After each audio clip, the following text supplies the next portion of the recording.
It's now time for our second Innovator Showcase. So we've got another two good examples of the difference that innovation can make. First up in a moment will be Alex Smith, founder of North London Cares and South London Cares. We are supporting those organisations with our partners, the Big Lottery Fund, in a programme called Accelerating Ideas at the moment, supporting you to create more impact through the work that you're doing and the fantastic work about really sort of building connections between people at the neighbourhood level. So you'll hear from Alex in a moment. After Alex, we'll be hearing from Heather and Alex, another Alex, who will be talking about the work of Unlimited Potential in Greater Manchester. We worked with Unlimited Potential in the Realising the Value programme that we were involved in this year. We're involved with partners, the Health Foundation, Voluntary Voices and others. And that was all about making the case for more person and community-centred approaches to health and wellbeing. As part of that, we worked with 5 local sites, of which Unlimited Potential were one of them. So I'm looking forward to both of them. Alex, if you'd like to join us on stage.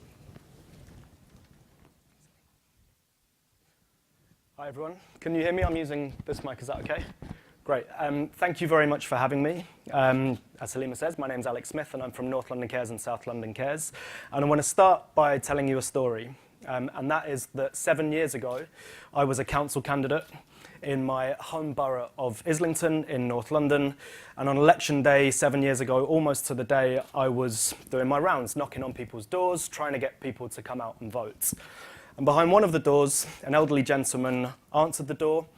It turned out his name was Fred. He was about 80, 85 years old. He was quite a frail man.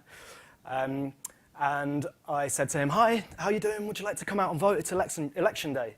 And he said, "Oh, I'd love to come out and vote, Alex, but I'm sorry if I'm offending anybody because that's my Scottish accent." He did have a Scottish accent. He said, "I'd love to come out and vote. I've always voted. I've never missed one.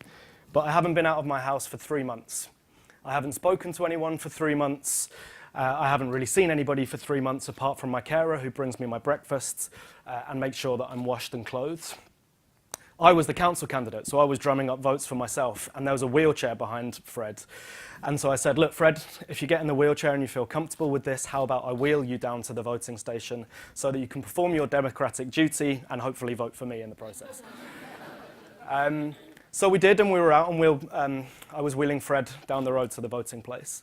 And while we were out, it was a beautiful sunny day, and Fred said, "It's amazing to be out, it's amazing to have a conversation with somebody, amazing to have a conversation with a younger person.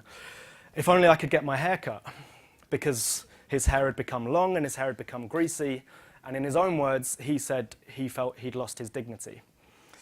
So the least I could do was offer to Fred that I would come back the next day, escort him in his wheelchair again down the road to the local barber shop, presuming that he voted for me. I don't know if he did or not. I lost, by the way, so I don't know whether he did vote for me or not. But we went down to the local barbershop, and as I walked in, this is the barbershop I'd been going to for 15 years. It was the barbershop that Fred had been going to for the previous 15 years, before the previous 3 months. And the barber recognised both of us. And he said, "Oh, hello, Alex. Hello, Fred. Oh, Alex, is Fred your granddad?" And Fred wasn't my granddad. I'd met him 24 hours before. And while he was sat in the barber's chair, people elucidate. People start to get a bit free when they're in the barber chair. And he told me all about his life. He'd been on the cruise ships, travelling the world. He'd performed at the London Palladium. He loved the Rat Pack just like I loved the Rat Pack. And most importantly, he had founded and set up and run the business that was my favourite shop growing up in Camden Town as a kid. It's called Escapade. It's still there. It's moved. He sold it. It's just down the road now. It sells fancy dress costumes and all of the things that parents don't want their young kids to have. And this was amazing to me. Here was somebody who I'd met before, who I'd had interactions with before, but didn't have a relationship with. He lived 2 or 3 doors down the road from me. He'd fallen into isolation, and I'd never seen or spoken to this guy for the previous 20-odd years. And that got me thinking, there must be a lot of people like Fred, and a lot of people like me, particularly in a city like London, which is the most amazing city in the world. It changes, it moves, it's dynamic, it's a global city, gentrifying, globalizing, digitizing, and that multiplier of processes is why we all love a big city. That's why we love a place like London. But it can also be isolating. Communities are changing faster than ever before, and that leaves people behind. So I thought, what can we do about this? And I set up North London Cares at that time. That was 7 years ago. Now we have North London Cares and South London Cares, and we have 4,500 young professionals like me, and about 4,000 older people like Fred, who interact in numerous ways. They do so through 4 main programs. The first are social clubs, dance parties, new technologies parties, pub clubs, back-to-work business visits, where we try and bring some of that dynamism and that cultural and business dynamic to the table for the older people. The second program is called Love Your Neighbour. One-to-one interactions, often low-level practical help, but more often than not, just a chance to hang out and have a cup of tea in a shared Coronation Street between young professionals and older neighbours again. The third program is outreach. This is how we identify older people. Isolation is hard to find by definition. So we work with pubs, betting shops, GP surgeries, chemists, other local community organisations. Some of my colleagues now go out and chat to people at bus stops, bringing them into our other programmes. And the fourth programme is our fundraising programme. That's community fundraising. So people doing marathons, fun runs. We've had an 82-year-old doing a 5-kilometre run for us, not just the young professionals who can raise the money, people giving money through bake sales, etc., etc. And the purpose of these 4 programmes is to meet 3 core objectives. The first is to reduce loneliness and isolation amongst young professionals and older people alike. The second is to improve the well-being, confidence, skills, resilience and power of all participants, particularly in this rapidly changing city. And the third is to bring people together to bridge the gaps across social, generational, digital and attitudinal divides. I can talk, as I'm sure you can imagine, and already have done, about this until the cows come home, but there are other people better qualified than me to talk about what we do and how we do it, so I'm going to introduce them. This is a brand new video that I've only seen once before, by the way, so meet some of the neighbours. In the old days, I used to think there was hardly any commonality at all between the generations. Their ideas seem to be so different, their aims are so different. But when we get together in this sort of atmosphere and everybody wants to be happy and help, that solves itself. Everybody has a common purpose. They just want to do something which will help other people, make other people as happy as you're feeling yourself. The joy you get from that is fantastic, and that's one of the things that attracts me so much to South London Cares.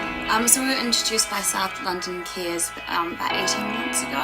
Yeah, so I think we got along with each other, which very, is good. very well too. And I was introduced to everybody, and I really had it. And I felt so great, you know, meeting her and therefore meeting all these other people, you know. So when I'm describing the social clubs to my friends who don't know what South London Cares is, the only thing I say is it's a group of friends hanging out together. People who ordinarily wouldn't have met each other. We all interact with each other. We all see out for each other. Cross-generational, like storytelling, finding out about people's lives that you'd never even imagine. You can't go to a social club and not see people you genuinely really love. They're amazing. It's like a big extended family. The South London Cares community actually encapsulates everything we believe a community should be. I can't say without crying. I'm no more down, I'm right up now, because I look forward to a younger person coming into my flat, you know. It makes a change. I think that one weekly visit makes a lot of difference, because I've been very lonely. Well, it is such an enjoyable place to go. I forget what time I started, but I know I'm there literally all the time. The atmosphere in which this is done is so good. With so much friendship around that we can let ourselves go. It's not just about helping older people, it's about helping younger people to connect with people that they might not usually be able to. Every time I go to a social club, I'm sitting with my friends. I'm sitting with the people that I'm glad I have as friends, actually. It's just like if we more or less know each other for years.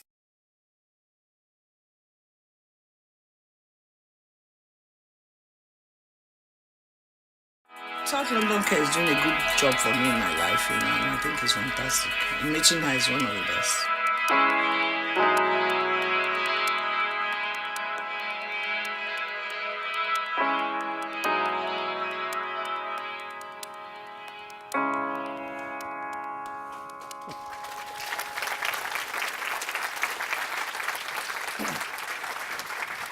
So I've only got a couple of minutes left, so what I would say is this is a health event. We've had a couple of big evaluations, and we've demonstrated that 73% of the older neighbours who come along regularly to these different programmes that we put on say that their isolation has been reduced. 86% say that they can appreciate the world around them much more than they used to be able to. 76% of the older people we work with say that they have access to a greater range of experiences as a result of the relationships that they have. Older people feel happier, they feel less lonely, they feel that they're more connected to their community, and they also really importantly feel that they've got more people around them who they can rely on as well. And the amazing thing is that the young people benefit as well, as they've said in there. 95% of the younger people say that they feel more connected to older people and their community as a result of being part of this. That's really important because loneliness, I think it's a really much better understood issue than it used to be, is as bad for people's health as smoking 15 cigarettes a day. It brings on dementia, brings on heart attacks, brings on strokes. But the amazing thing about that, we've talked about a lot of statistics already today, and I think we will do later on, is that the older people and the younger people were dressed up to go to those dance parties. The women had earrings and makeup on. The men Joe had a suit and a tie on. I think that having connection to other people gives you a reason to live, almost, a reason to get out of bed, a reason to go out of the house, a reason to go out into the community. And so on a day like today, I think it's really important to state that people and connection and community really do power health. And I think that although we're talking about challenges, we can also talk about the opportunities of bringing people together and how we can be optimistic that through those interactions and those connections and that community, we can meet some of those challenges that we have. So thanks for having me.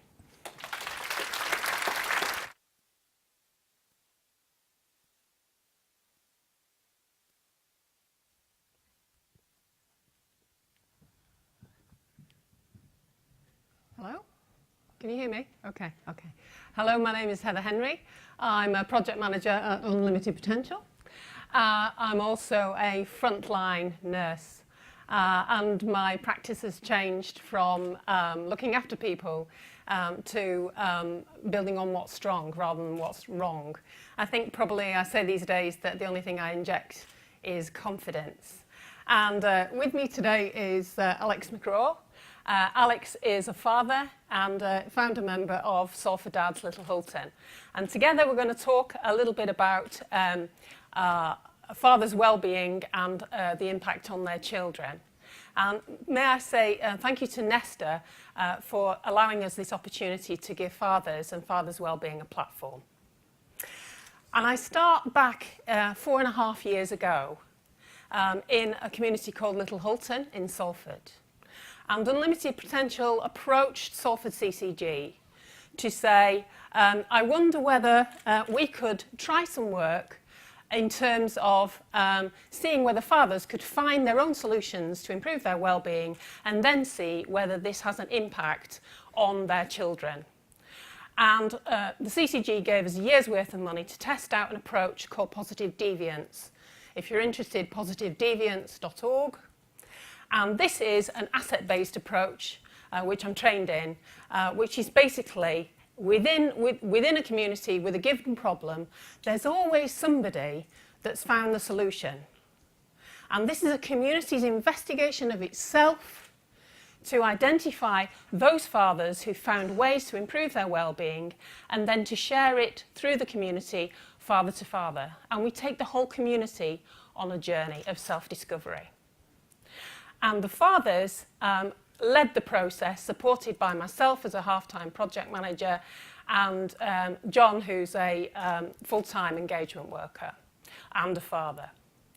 And the fathers, first of all, found what the difficulties were. And there were many difficulties for them, but mostly they boiled down to two things. Worklessness, which is a source of male pride, and also family strife. And in particular, fathers saying that they weren't allowed to see their own children or that children were used as a weapon.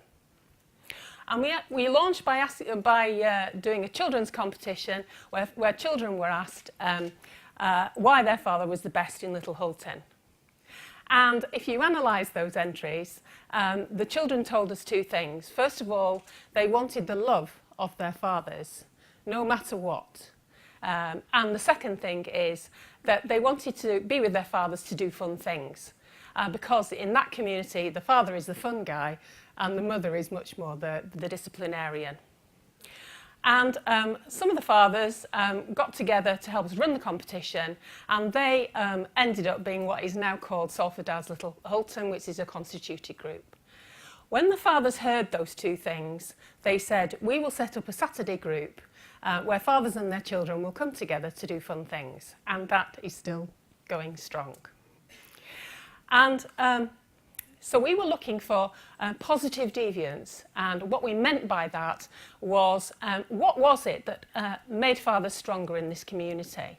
And I thought that it was something about maybe reading to your children at night, or I didn't know what it was. I thought it was something to do with being a good father, and I was totally wrong.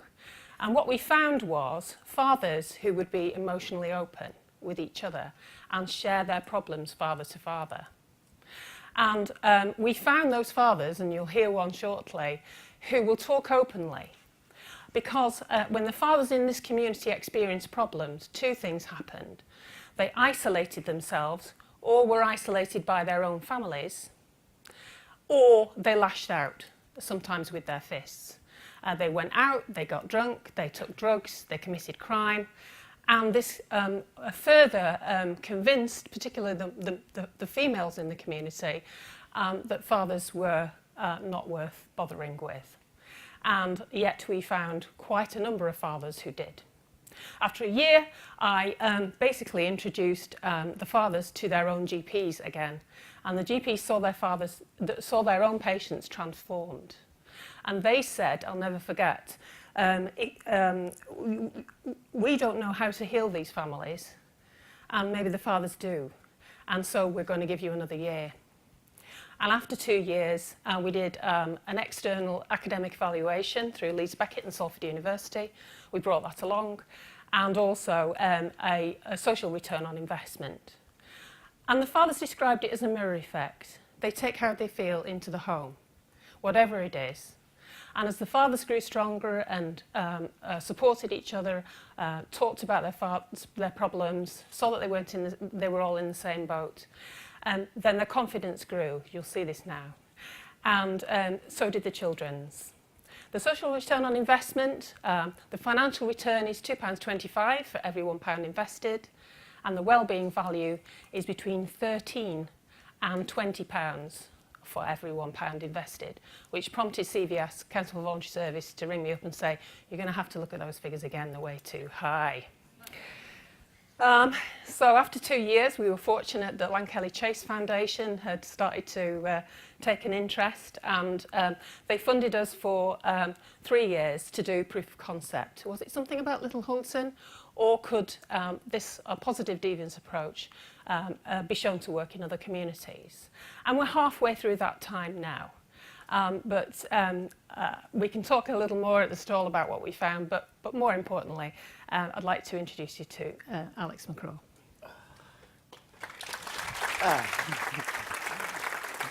Thank you for that. Basically, I'm Alex McCraw, joined Salford Dadz about 3.5 years ago. Where I was before that, I'd went through years of sexual abuse as a child. So going into adulthood, I withdrew myself from society completely, not bothered about friends, not going out drinking, not really interacting with people. Did meet my partner, did have 3 great kids, brilliant, happiest days of my life. But I struggled to take them out, struggled to interact with them. I'd take them to school, I'd pick them up from school, I'd go shops, that was it. My kids wanted to go to the park, I'd send them to mum. It's like, I just couldn't face going places like park, anywhere public, people. Joined Salford Dadz, met other dads actually similar to me, similar problems, struggled going out, and just talking to them, I got something that I never got from GPs. I felt like I was actually talking to somebody that had been there, had the t-shirt, and could actually know how I felt. So 3.5 years later, lots of talking, an awful lot of talking with these dads. I'm doing things like this. This is now, I think, about the third time I've actually got up and spoken in front of a room full of people, which 4 years ago, not a chance. I wouldn't have even come to London, never mind actually got in front of people and talking.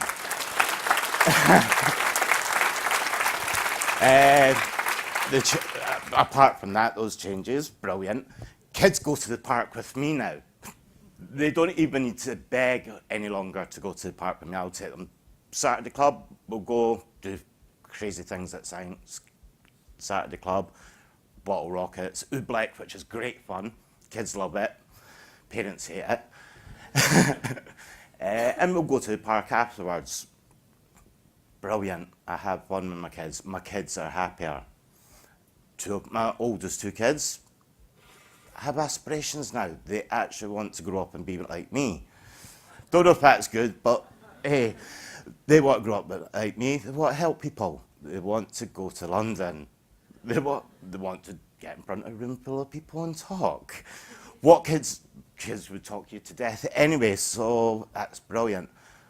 And biggest change for me, I suppose, after 18 years, I started a job yesterday. So, yeah, Salford Dadz made a big difference, talking and getting people to open up about their stories. We all have stories. It's like, what's wrong with sharing them? Your story could help somebody else, and that's what we do at Salford Dadz. We open up, we talk to other dads, we share our stories, and we help. And I'm going to shut up now.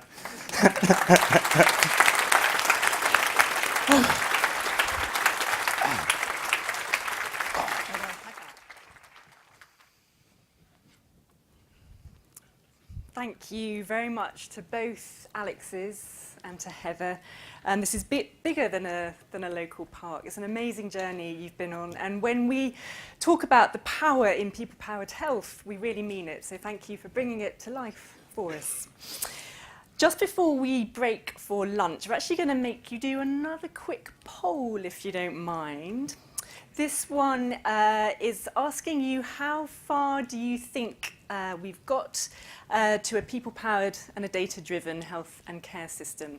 You can start to vote now. You've also got the whole of lunchtime to vote as well. And what we're going to be doing is revealing the answers at the end of the day and get a sense, really a temperature check as to how far further you think we have to go. After lunch, you'll be going straight into your breakout sessions. They will be in 3 different places. If you're interested in the mental health in Lambeth session, I understand that's going to be in here. The algorithmic medicine session is going to be in Creative 1. And the people-powered change session is going to be in Creative 2. So do take a look at, there's various signs around. Take a look at your map, make sure you know where you're going. And if you can be there for 2 o'clock, that would be fantastic.